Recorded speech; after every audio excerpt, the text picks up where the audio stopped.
Hello?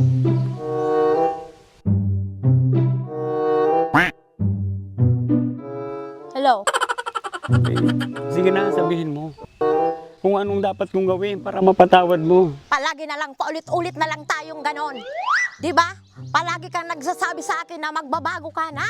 Ngayon, wala pa rin. Ano talaga ang gusto mo? Kakalimutan ko ang mga barkada ko, alang-alang sa'yo. Promise! Sige na, sabihin mo sa akin kung anong dapat kong gawin. Humanap ka ng iba? Kasi yung mga kasama mo palaging mga kumpare mo. Yan, kayo magsasawa? Ayoko na sa ganyan.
Yes!